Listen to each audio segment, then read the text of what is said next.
My BF, male, 30, may he rest in peace, and I, male 33, were together for 15 years. I was his senior in high school, and we stayed together until a few months ago when he passed away due to bone cancer. I live in a traditional country where same-sex marriage is not legal, but is not a big issue socially. His parents kicked him out when he came out as gay at 17. My family took him in, helped him to finish high school, and were as supportive as they could. I work in HR, and he worked in IT. Since he started working, he made good money. He saved enough to purchase a house 10 years ago. He was paying the mortgage all by himself. 4 years ago, he got the diagnosis. He reduced his working hours to take care of his health, and I stepped in to pay the mortgage. It was a hard battle, but cancer took him back in March. After he passed away, his family appeared in the picture, saying how they regretted not being in their son's life and stuff. Time went by, and a month ago, they reached out to me, asking when they could expect me to give them the keys to the house. Since same-sex marriage is not legal, they could claim the house for their family. I told them that the house was in my name. I bought it from him a year into the cancer, so it was legally mine, and I had been paying the mortgage way before that. They got upset and said I was being unreasonable, that it should be legally theirs, that my BF would have wanted to give them the house, which is in fact true. My BF talked a lot about how he would give everything to them if that would fix the relationship between them. Actually, he bought the house as a way to bring them to live with him so they would no longer have to rent. He also tried to make amends with them all this time, unsuccessfully. I told them that I would give them the house for the price I bought it from my BF, and they would have to pay me back for these 4 years of mortgage plus take the debt over their name. They said they didn't have the money and that it was so selfish of me to tell them that, knowing what my BF would have wanted. They proposed just to change the debt onto their name and give me no money in return. I declined. They got mad, and the discussion got heated to the point they told me they would bring me to court, accusing me of scamming my BF to get the house. They can't. They have been calling and texting me non-stop for the past month, telling me I would be an idiot to my BF if I don't give them the house. I know they can't pay me back all the money I put in the house, but I'm conflicted right now. Some friends told me that I should give them the house and move on with my life, but it just doesn't feel right to me. I'm leaning more toward not giving them the house, but I know my BF would jump out of bed and give it to them. Right now, their words feel empty and as if they just want to take advantage of the situation. I don't need the house, to be honest, but don't want to give them either. We never talked with my BF about what I should do with the house after his death. So, would I be the idiot if I don't give them the house? ETA. Thank you. Thank you all for your kind words. I cried a lot with most of the comments. Sorry if I can't keep the pace and reply to everyone. I just wanted to say thank you from the bottom of my heart. ETA 2. This blew up in ways I didn't even think about. Thank you all for your kind words. Just to add some info that looks like is needed for some of you. I live in a country in Central America. For safety reasons, I will not give the name. Here, it is not illegal to be LGBTQ+, but same-sex marriage is just not legal, nothing more. We didn't live in the house, we lived at my apartment. That's why I don't need the house. But I just don't feel right giving it to his parents. Also, almost all his money went to pay medical bills. He didn't want me to put my money into it, which obviously I would have, and buying the house was the best idea we came up with to satisfy both of us. The house is not a big one and is also in the suburbs. It is not worth the same as in other countries, around $90 or a little more. He was such a kind heart, so I'm pretty sure that even if it was a lie, he would have given them the house the moment they acknowledged him as gay and told him they loved him. That's the reason why I'm having a hard time considering this. I can't answer all your comments, but I'm trying to read you all. Thank you for your support. Now for a few comments before the update. Not the idiot. He would have given them the house in his life because he missed them that much. They refused to have anything to do with him, even when he was dying. If you give them the house now, then they benefit from him even though they rejected him when alive. You keep the house because you're the one who loved your boyfriend. You owe his terrible family, who kicked him out at 17, nothing. Then OP replied, "That's reasonable. Thank you." Comment 2. Not the idiot. You don't find it at all suspicious that they didn't come around until after he died? I don't believe they regret anything. They just want his assets. I also don't believe your boyfriend would have wanted you to give them the house. While he was alive, he would have done that to mend the relationship. But now there is no opportunity to mend the relationship. You really think he would want you to move out and give them the house? He loved you too, and I don't think you're thinking about that at all. You really should block their numbers and move on with your life. Then OP replied, "Actually, we always joked about how he would have a hard time if his parents asked him to break up with me in order to win their love back. He really was desperate for their love, and I know he would be conflicted too. I did find suspicious why they appeared until his death. That's why I don't find their words honest and what is keeping me from giving them the house. I don't need it. Thankfully, I also have an apartment that I bought with my own money, but the house means a lot to us to give it to them." Comment 3. Not the idiot. Ignore them. Prepare a lawyer just in case. The house is legally yours. They're vultures. They didn't lift a finger during his cancer diagnosis. Then OP replied, "Thanks. Legally, they can do shit. I bought the house under the law's process, and they can't sue me for an inch." He used almost all his money to pay his medical bills. I told them they could claim the remaining money if they want. I'm not touching a cent of my BF's account, although I can since I'm his beneficiary in the account and insurance. Comment 4. Not the idiot. I don't want to sound callous when I say this, but fuck them. You bought the house from him. It was no longer his to give. It is your house, full of your memories of you two together. You own the house, and they have no legal claim to it. Don't let them bully you into giving up something that is solely yours. Family heirlooms may be argued over, but this house is yours. Don't let them bully you into anything. Block them or change your number if necessary, and invest in a good security system, preferably sooner rather than later. Comment 5. And would it fix the relationship? Would they mourn him as they should? Would they speak of him with respect and love to everyone they know? Would they express their terrible regrets publicly? No. You know they wouldn't. You know they would take the house and never spare a kind thought to the life that made it possible for them to be there. Now for the update. First of all, thanks to all the people who replied and gave me some support. I really appreciate that. Back when I posted the story, I was in a really bad place and everything was convoluted. I can't tell you how hard it was for me to get to a decision. A lot of people told me to take some time to think about it, but I really want to thank. When I was logging out from Reddit back in the day, I saw their response and it lived rent-free in my head for almost a week.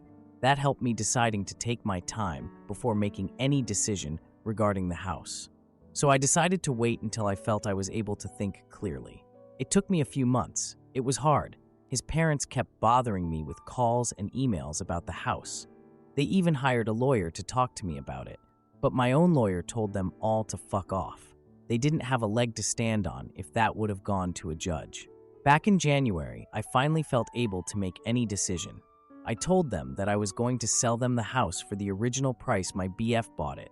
I would still lose some money, but it was the best course of action for me, and that was my last offer. They refused, telling me that I should be a better person and let them get the house for less. They didn't even dare to call me his boyfriend, just a person. So I decided to put the house on the market. Back in February, they reached out to me again, asking if my proposal was still on the table. I would have loved to tell them no, but I know my BF wanted them to live there, so I told them yes, but they had to decide within a week. It wasn't necessary. They accepted right away. So I let my lawyer handle the selling. I didn't want to see them anymore. I was surprised when my lawyer handed me a photo book of him as a kid and preteen. It looks like it was their way of trying to acknowledge their son's life. It is the only thing for which I'm grateful to them. A few weeks ago was my BF's one-year memorial. They didn't show up, so I can move on with my life without them bothering me anymore. Thanks again for all the comments and DMs. You guys are awesome. Now for a few comments. I'm glad you're at peace with your decision and can move on. Best of luck to you. Comment 2. OP, you are too nice for this planet. Bless you. Comment 3. I mean, if you're happy, cool, but it sounds like your boyfriend's parents screwed you out of a house at your loss. Comment 4. This seems like a wonderful way to balance your BF's hopes without giving in to the bullying and to move on with the freedom of knowing you did a hard thing well. I hope great joy and peace lie ahead for you as you remember your BF and move forward through life. Comment 5. I'm glad you took time to do what felt right in your heart. If you had given them the house right away and had waited for them to show up to the 1-year memorial, your heart would probably have been broken yet again. The most positive explanation for them not showing up that I can think of is fear to become an unwanted focus. I'm guessing that all the people who were there knew what happened between your partner and his family, and perhaps several people are in a similar situation. You have fortunately been able to evict them from your head, but for other people, it could have felt like them dancing on your partner's grave and humiliating him one last time, even if that genuinely wouldn't have been their intention. But now, you were able to celebrate him and grieve his passing with the people who were there when it mattered. His family giving you the photo album was kind. I do hope they have kept a few photos themselves, though. They have their own loss to grieve, and unlike you, they can't find comfort in knowing they did the right thing and loved and cared for your partner. They have to live with abandoning him, even when they knew how unwell he was. I hope they truly regret what they did. Now for the next post. Female 17, have had a rocky relationship with my dad. My parents married after I was born, hoping to provide a stable family for me, but they divorced when I was 11 after my dad went to rehab, and things only worsened from there. During rehab, he met his current fiancée, and they later had a kid, female 6. Since then, my dad has been mostly absent from my life. Whenever I have important events, he either has an excuse or doesn't show. I'd estimate he's been present for less than half of my events since their divorce. A few years ago, I was diagnosed with scoliosis, and initially, surgery wasn't needed. However, my condition got worse, and I was finally scheduled for surgery on 11/20 of this year. I told my dad about it months ago, expressing how much I needed his support this time, and he promised he'd be there. But later, he texted to say he'd planned a vacation that would keep him away until mid-December, just as my recovery period would be ending. It broke my heart, but I accepted it. Then 2 hurricanes hit his vacation spot, and he told me he'd make my surgery. I felt a glimmer of hope. But then, just a week before my surgery, he texted again, saying his fiancée's lung cancer surgery had been scheduled for the same day, a few hours before mine, at a hospital 30 minutes away. He said he might not make it to my surgery, but with him, might not usually means won't. That message shattered me. I realized that no matter how much I hoped, he might never give me the attention and support I needed. I broke down on my kitchen floor that day. After sitting with my feelings, I texted him to tell him how deeply his actions hurt me. I said it wasn't only about love, but about showing care, and that he'd given me hope only to let me down again. I questioned if his fiancée's surgery had really been scheduled last minute, or if he had known earlier but hadn't told me. I asked him to show he was my dad through his actions, not just his words. He responded, insisting the surgery was only scheduled the day he'd told me, but because he's lied in the past to save face, I reached out to someone who might know the truth. I then sent a follow-up message, clarifying that my frustration wasn't with his fiancée, it was with his ongoing absence and lack of support. I said that even if his reasons were genuine, he could have at least shown some empathy. I told him I hoped he'd be a better father for my half-sister than he has been for me. In a final message, I made it clear that I was done putting in all the effort to maintain our relationship on my own. I told him that if he wanted to be my dad, I would gladly be his daughter. But if he chose not to, I would be fine with that too. He hasn't responded, and honestly, I'd prefer he sit with what I've said. For once, I hope he really thinks about his actions and the impact they've had on me. So, am I the idiot? Now for a few comments before the update. Girl, your father hasn't shown up for you your entire life. What makes you think he is going to do it now? And furthermore, why do you allow him to have that power over you? He is not your father. He is the male who impregnated your mother. Stop elevating him to father status. This man is going to support the person who he is making his life with, not the child he walked away from years ago. He doesn't prioritize you, and he never will, no matter what words he uses or promises he makes. Good luck with your surgery and focus on your recovery. Then OP replied, "Thank you, I will." Comment 2. Lung cancer surgery for fiancé trumps daughter who still has mom's scoliosis surgery, but otherwise, from what you've said about his reliability, not the idiot. Maybe send fiancé a note wishing her luck, and if it was a lie, shirt will hit the fan. And best wishes to you for a speedy recovery. Then OP replied, "Thank you. I told him to tell her, but I never know, so I will tell her good luck myself." Comment 3.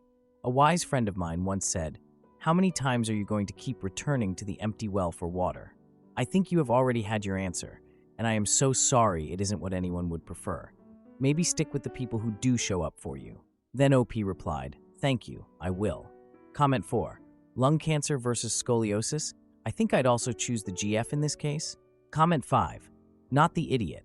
Part of growing up is learning to accept people for who they are. When we feel upset or hurt by someone, it's often because they're acting in ways that don't align with how we think they should behave. People will always be who they are, not who we imagine or need them to be. When we go down the path of expecting someone to fulfill our idealized version of them, we end up making it about ourselves. Your father will never be the supportive figure you're hoping for. Full stop. Accept that and move on. It's painful, but holding on to anger because he can't be what you need will only hurt you in the end. This is a tough life lesson that takes many people a long time to understand and accept. I had to do this with both of my parents. The moment I realized I was the one continually chasing my expectations of who I wanted them to be, I let go. Life became infinitely better. Good luck with your surgery. You will ace this one. Now for the update. Hey guys, it's been a while. Thanks for your love. I've been dragging my feet on an update, but here it is. Surgery recovery has been great. I've been in therapy since 12, so my therapist knows everything about my dad. Can I just say, it's weird seeing my story posted on other apps with Subway Surfers and Woodwork. Love that people think my dad is a sperm donor and not a dad across all platforms. Senior night is on Valentine's Day, which I've told him weeks in advance, saying, games start at 7 usually, but I would get at the school 30 minutes early since we will probably do it before the game. I texted his mom, Mema, to ask him if he was going, and he texted her, "Oh, I never got a date. She doesn't tell me anything." Bullshit. I told her I'll go NC if he doesn't go, and I will go LC if he does go. If he wants to know, he can fucking ask and write it in his calendar. I told my mom to stop staying neutral and tell me why he acts like this. The relationship is almost ruined, so there is no point in her trying to save it. He likes to play victim, try to make it sound like my mom doesn't want him around, and uses it as an excuse to make him look like a good guy. I've seen text messages when I was younger of my mom trying to get my dad to make an effort. I showed her the first post, so I'll send her this one too. "Hi Mom, the Kindle had screenshots of some convos, ILY. I saw them in August when I found it, so I knew for a while. I see my mom in a new light now. She will be walking me down the aisle in my first dance.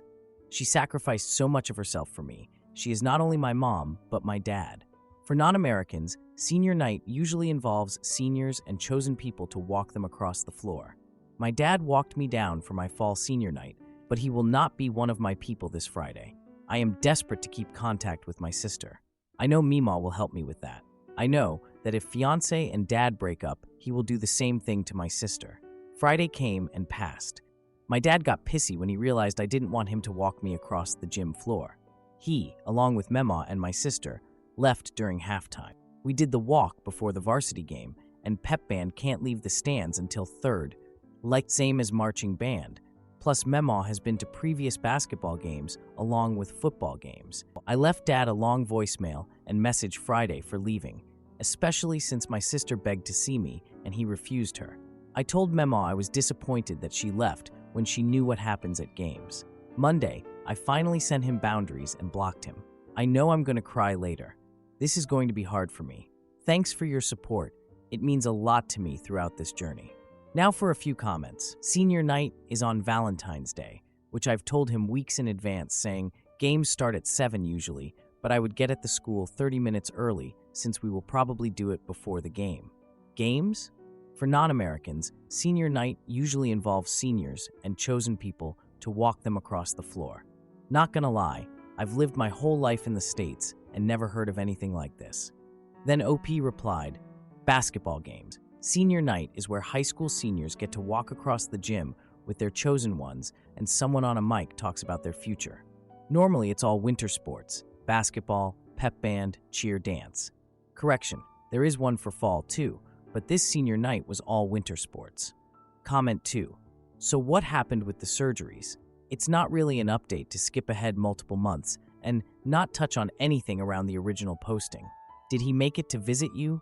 How's the lung cancer outlook? Then OP replied, He won't tell me about her surgery, and he visited once for 30 minutes.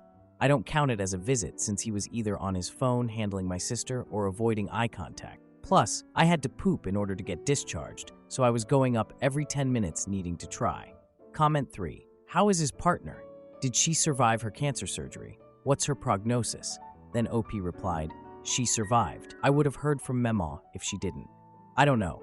He doesn't tell me anything, and I don't want to drag Memaw into this because I have a sour attitude and don't want to give her any of it. Comment 4. Baby, talking from experience, I'll say that not having a dad is way better than having an intermittent dad. Comment 5. The best thing to do is dial down the contact and wait to see if he makes the effort. Usually, but not always, becoming quieter and making less contact will draw him to you. I also wonder what his fiancée is like. Is she a fly in the ointment? If you made it to the end of the video, comment what city you're watching from.